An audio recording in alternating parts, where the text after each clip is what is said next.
Okay, I'm going to start chatting. Good evening, everybody. I am Jackie Wilson, one of the co-founders of Positively Empowered Kids. You might have seen me on Monday. And I have with me this evening the wonderful Steve Waters from the Teach Well Alliance.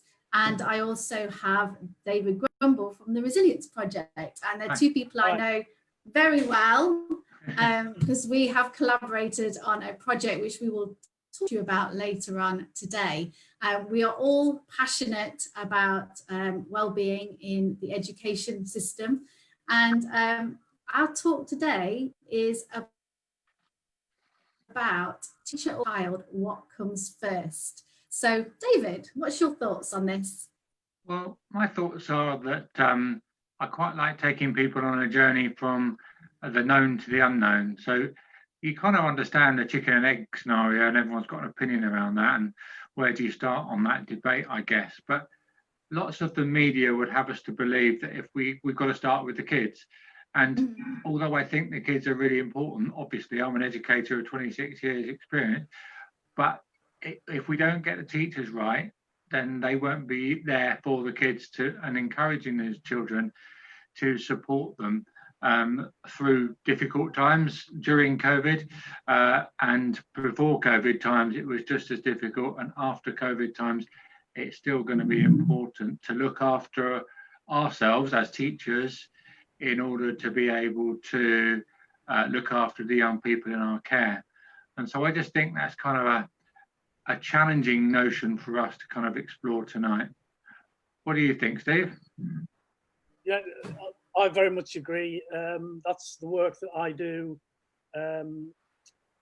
all the time, is to support schools to develop a culture of staff wellbeing and mental health, on the premise that, exactly as you said, that if our teachers are not in a good place mentally themselves, they won't be able to support the children. And I'd just like to extend that further in a conversation I had today with a head teacher who has kind of taken that one step further and said his problem is that he's trying to take care of the staff, but nobody's taking care of him. And he's feeling, with the pandemic, more and more under pressure. So that's kind of another step, that if we look after the staff and we expect our leaders to look after the staff, then we've got to create an environment where they can be looked after as well, and where it's okay to say to the staff, I need your help because I'm really struggling at the moment. I'm very worried about head teachers and leaders during this pandemic, because they are coping, firefighting every single day with a more and more difficult situation. And of course, if they aren't in a good place to lead the school, then where is the direction going to come from in terms of their staff? So I think it's both sides of the same coin. And we've got the group of children, we've got a group of staff, we've got the leaders, and we have to look after them all. Yeah, I totally get what you're saying. I think, the difficulty is in terms of being a head teacher, and I know, David, obviously you have been a head teacher, and Steve, you have been a teacher at secondary level, haven't you? So you've got lived experience here. So in terms of how a head teacher would get support, what would your thoughts be around that? Because if you're saying it starts at the top, what would you say about what they would need? Yeah, I mean, I wasn't a head teacher through a pandemic, so my scenario is slightly different, well, significantly different, but I do think there are things that we can do.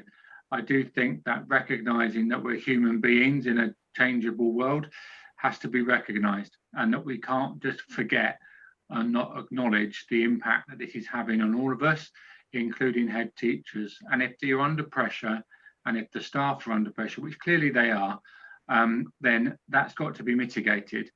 So we've got to foreshorten something. We've got to foreshorten the school day. We've got to do less in school. We've got to acknowledge that if a teacher is going to be working through their break times, through their lunch times, looking after these bubbles or the children in their bubbles, then they're going to have to go home early in order to be able to recharge themselves and get them back up and running again for the following day. So when I was head teacher, I really desperately did try to set a good example. And I didn't send emails and after school hours, what I classed as school hours. I didn't send emails during the weekends to set that example, because I think that we've got to protect our home life more than we are. We've got to protect our family time more than we do. And you've got to encourage that from the top, as Steve said. You know, the leaders got to be doing that. I also support leaders, and it's very clear that the lack of direction coming from the government makes it incredibly tricky right now. But you've got to unify as a team and go together as a team and take responsibility of it as a team. And that comes with looking after yourself. Yeah, it's the whole team kind of thing is really important, that collective community, isn't it? And in some schools, they don't have that community. You know, there's a lot of difficulties in that arena of coming together, especially with the bubble situation at the moment. That can make it very difficult. You mentioned a great word, recharge. Now, it's something that I know a lot of school staff don't really know how to effectively. So any thoughts around recharging? Well, I think one of the things that I stress is that what works for one person doesn't necessarily work for another. No. So there are well-meaning initiatives that are implemented under the heading of well-being and mental health, but their intention is actually to create the opposite. So an example would be a school which says all staff must leave the premises at 4 o'clock on a Friday.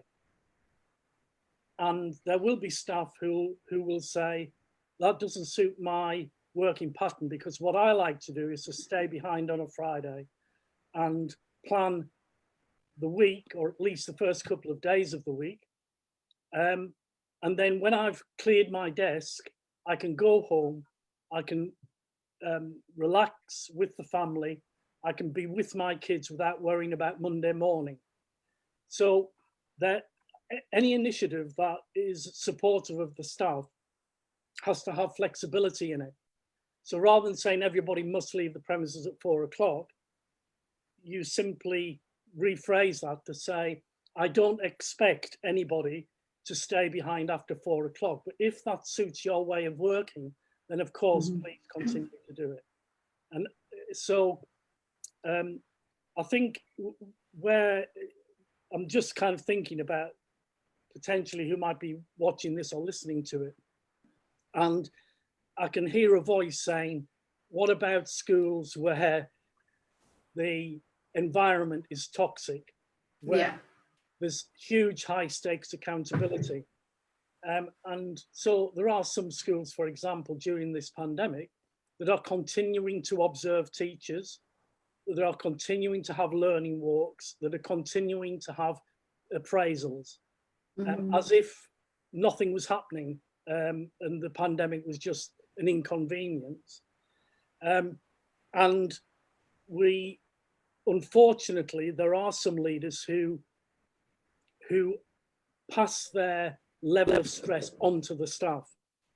They create an environment which is very stressful in the first place, and then they place the staff under such scrutiny that they don't have the time to look after themselves, and invariably they head for burnout. Yeah, I think I agree with that. But I think that teachers need to take more control over the choices that they have available to them. And we do live in a teaching world where there's not enough teachers to go around. So I think that teachers need to start recognizing that fact and know that the foot's on, or the shoe's on their foot, and that they can move within the system and move away from the leaders who, as you quite rightly say, Steve, are pushing people to burnout, and move to schools that are more supportive, do recognise this the need for mental health and mental well-being in the schools, do look after staff, because they know that if they do, that the pupils benefit. And my frustration is that we feel that there's only one route to the point where outcomes for children improve. Yes. I.e., teach them to the test, do the test as well as we can, repeat the test, do the test at the end. Whereas actually happy children learn, not enforced children who are forced to do tests or fit into a particular pattern of learning. And we can get to better outcomes for pupils if we look after their mental health and look after the teachers to look after the mental health of the young people, and the head teacher is stringing that all together and setting a good example for themselves, which some head teachers don't. They do the opposite that you've seen, Steve. But there are some good practices, aren't there, Jackie? Yeah, absolutely. And you said happy children learn. It's happy teachers teach well. It's the same thing. We've got to come from that top down. Like you say, the head teacher has to start with them. They've got to have their own strict kind of well-being standards for themselves. Just thinking of To Kill a Sick, one of the schools that I work in that you both know about, that head teacher Lindsay, she does purposely have a strict well-being time. She has that time to go out for walks, and the staff know, and then she makes the time for staff to be able to express how they're feeling, what's going on for them, opens heart to them really, and lets them kind of let her know where they're at. So at any time she's able to support that and hold them, because she's strong enough herself. And that's, I think, a sign of a strong leader that can be really honest with where they're at and take that time to bring themselves into that state. But yes, there is a lot out there that we can do. Whether you're a head teacher or a teacher, there's little things that you can do that will make a massive difference. We've had the wonderful Sunita Bagri, talking about her top tips, and there was some real gems in there, just little things that you can do, like drinking more, boost your vitality. Those were the things she was suggesting. So I know you've got little ideas as well. For me, I think my top tip, whether you're a head teacher, a teacher, and this can be passed down to a child, is take a moment during the day to stop and just notice how you're feeling, because purely that self-awareness in that moment, to know where you're at, will give you a bit of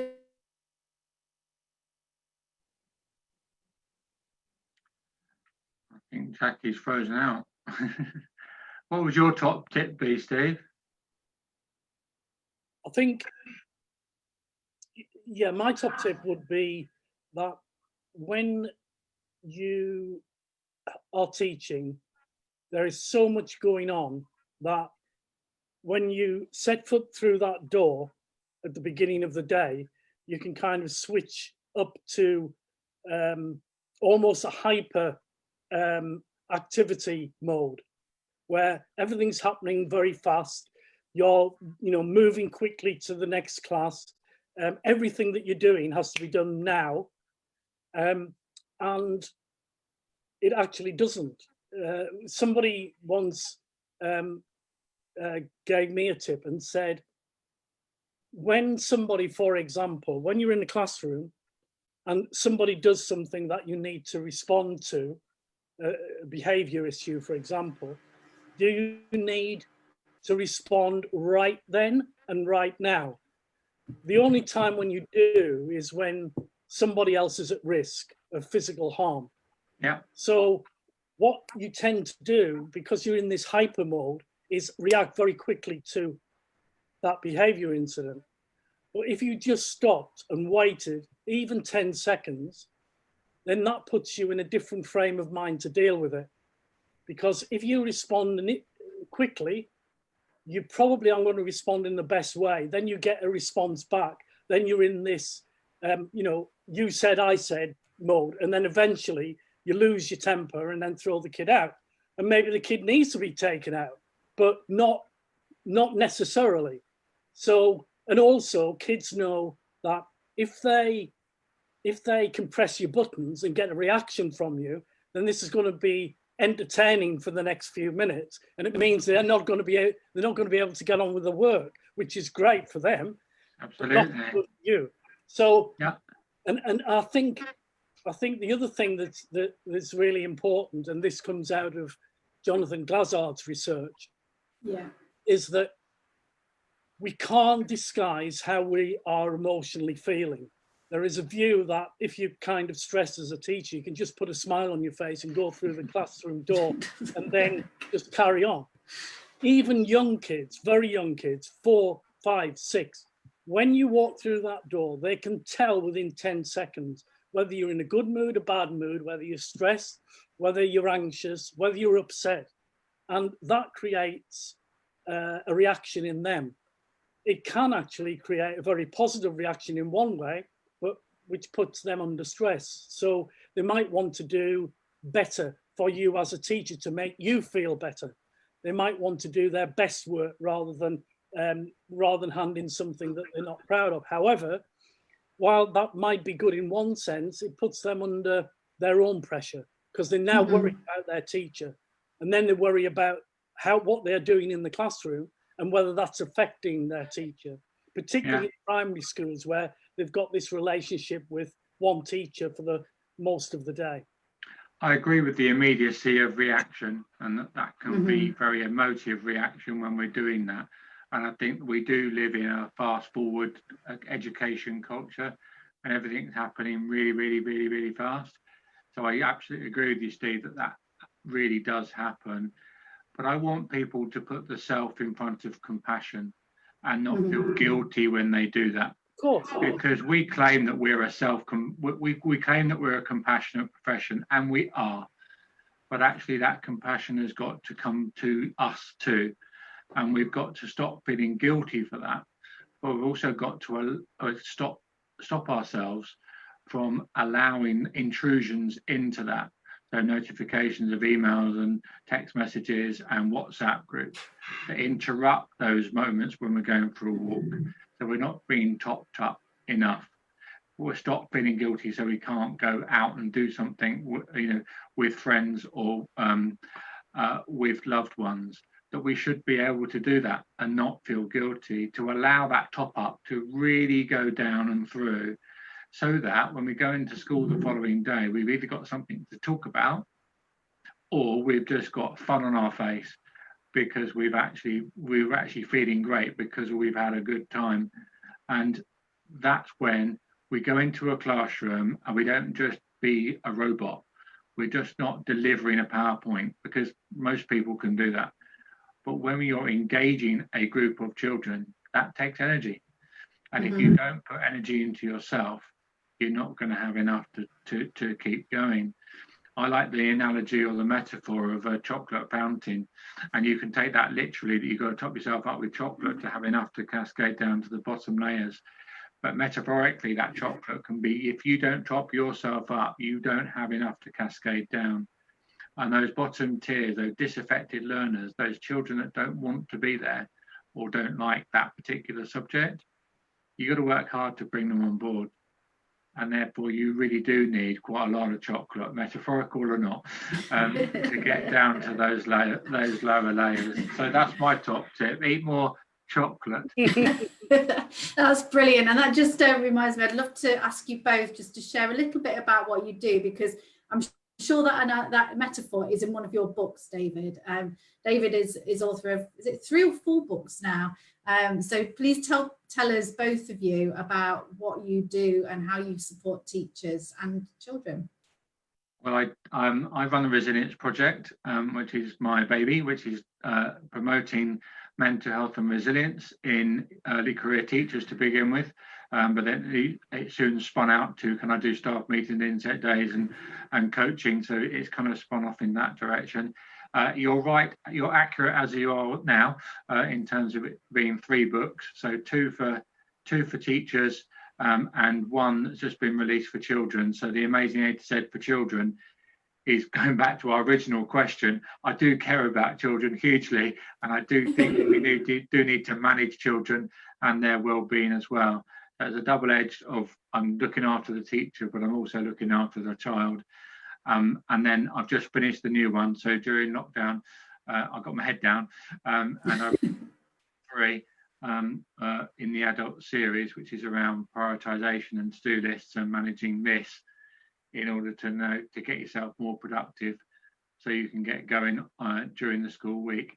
So that's what I do. I'm passionate about this. I knew I was a head teacher, and I could have continued to be a head teacher, but I felt passionate about my career, my career, but also early teachers that are joining this lovely profession, and they're burning out, as Steve says. They're giving up after 5 years.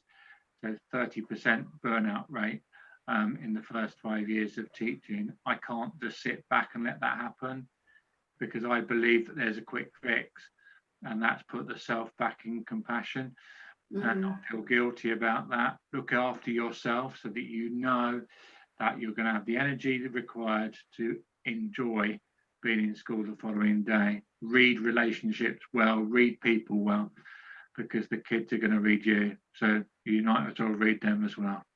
Fabulous. Nice one. Steve, tell us a bit about what you're offering with the Teach Well Alliance. Yeah, so I've developed a program called the Teach Well Toolkit, which enables a school to take a journey step by step to promote the well-being and mental health of their staff. A lot of schools, a lot of head teachers, a lot of teachers are saying, you know, we really should do something about well-being of our staff, but we don't really know what. And that's not a criticism. It's that in their training, teachers are not told or advised or trained to take their own well-being into account, and much less the well-being of their school communities. And you were just mentioning a moment ago, David, that there's been a number of studies, I don't think we've really got to the bottom of it yet, but where these studies say that teachers a lot of teachers have perfectionist traits. So good enough is not good enough, and they have difficulty saying, you know, I've got a baby. I was awake last night for much of the night. I'm absolutely exhausted. So when I deliver my lessons, they will be good enough, but I know I could do better if I wasn't in this position. They find it really difficult to do that. So you might have taught, there was somebody on Twitter, a recently qualified teacher. She taught 6 lessons, and one of them, she had an incident with a pupil. And when she was recounting what happened, she said it was a complete disaster. That, you know, that lesson was absolutely dreadful. And somebody said, what were the other 5 like? And she said, well, I suppose they were okay. So we are very good at dwelling on what goes wrong. We have difficulty, as you said, David, having compassion, forgiving ourselves and moving on and leaving it where it is. I think the more experience you get, the better you get at that. But I think also because teachers join the profession to look after children, that's part of the job. It's not just teaching them. We want to look after them, nurture them, make sure that they're safe, make sure that their mental health is good.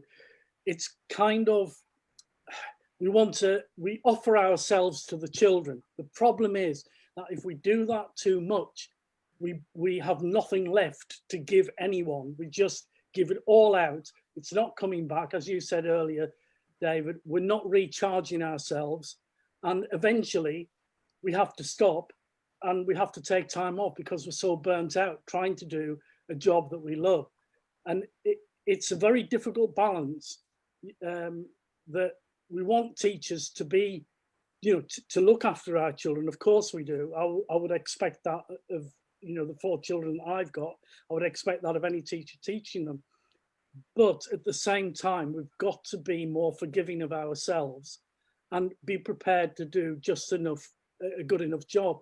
I mean, Winnicott, the child psychologist, said about parenting a long time ago, decades ago, you don't have to be a perfect parent, you just have to be good enough. And that's the kind of message that I would like to give teachers, because a lot of them need to Absolutely. take that on board. Yeah, that's fab. Thanks, Steve.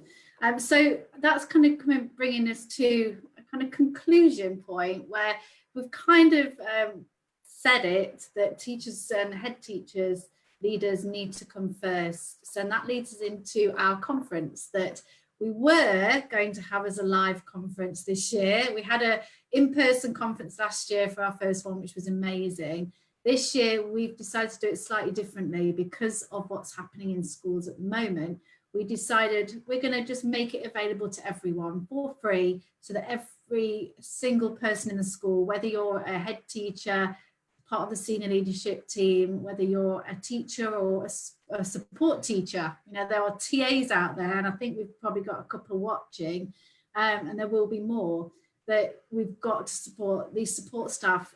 The amount of they put into a school is incredible, and we want to think about those too. So our Teachers Come First conference on Monday the 19th, it's going to be released on teacherscomefirst.org, and it will be available. All our talks are going to be there for you to watch in your own time. Who have we got speaking? Do you want to share just a couple of people, Steve?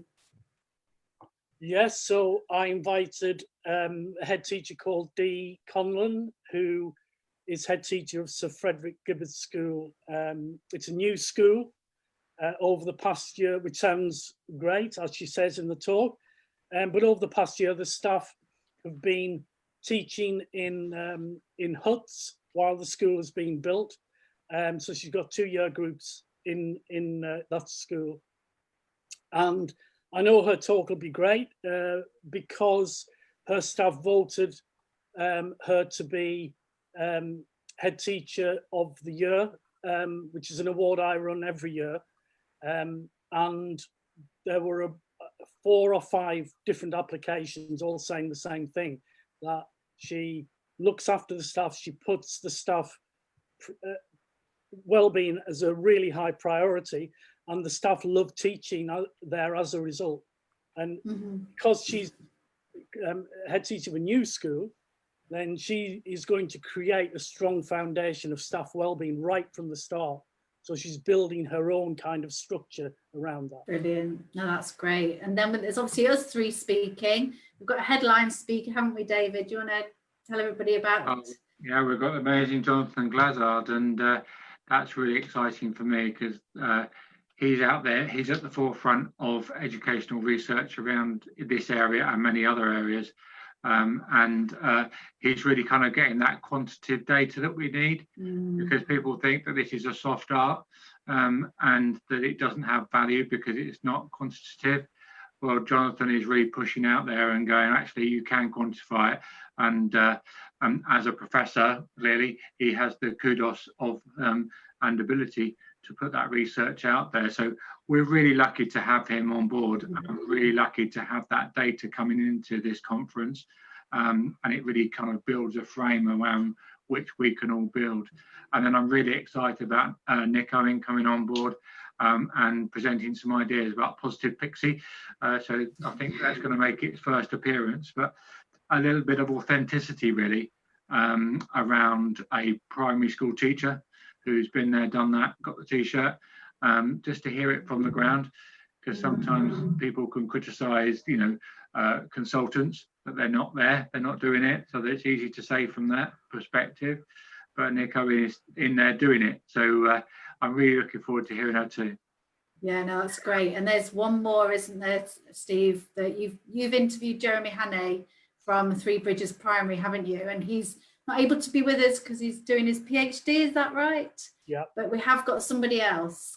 I know you've spoken to him. Yeah, so Jeremy Hannay, head teacher, Three Bridges in Southall, an area of high deprivation, has completely removed all forms of high stakes accountability in his school. He describes his school as the happiest school on earth, and he doesn't hothouse his kids, but he's got exceptional results in his school. His staff are very happy. He's not had much movement at all in terms of his staff. They want to stay there. But where there is a vacancy, such as a maternity leave, he has a flood of applications because the word has got out that this school is a lovely place to work. And he is someone who, you know, walks the talk, as the expression goes. We're going to hear from Dan Fletcher, who's a year 6 teacher, about the impact that Jeremy's leadership of his school has had on him, and the contrast between where he's working now at Three Bridges and the previous school he worked in, and how much it's working at Three Bridges has contributed to his happiness, and his love of teaching is, you know, sort of encompassed in that building. So it'll be really exciting to hear from Dan. Yeah, definitely. And then last but not least, we have Lindsay Clark from Calisic Juniors, who turned up at the school again of high deprivation, and she said it was like Beirut when she arrived. So she has turned that school around in just a year. She's been there almost 2 years. Wow. Oh, she has been there 2 years now. And that really is the core of it is, I would say, the word love. You know, she brings love, nurture and care into that school at the very heart. So they have well-being sessions at the beginning every day. They have resilience leaders. They have staff who are really fully invested in their own well-being and that of the children. So I'd be really interested to hear from her. So we're going to have to bring it to a close now. But you can find our conference. You can visit our page now. Claire has actually put that, I can see in the comments. It's teacherscomefirst.org. There's no sign up, you just turn up. So you can come watch that anytime in your half term. If you want just a bit of break, give yourself some wellbeing time, listen to one of the talks, and it will be a really amazing event. And please share it and let as many people know as possible. Thank you, Steve. Thank you, David, for joining us at our Positively Empowered Kids Teacher Wellbeing Festival. You've been really insightful, and I really appreciate your time. It's been a pleasure. Thank you.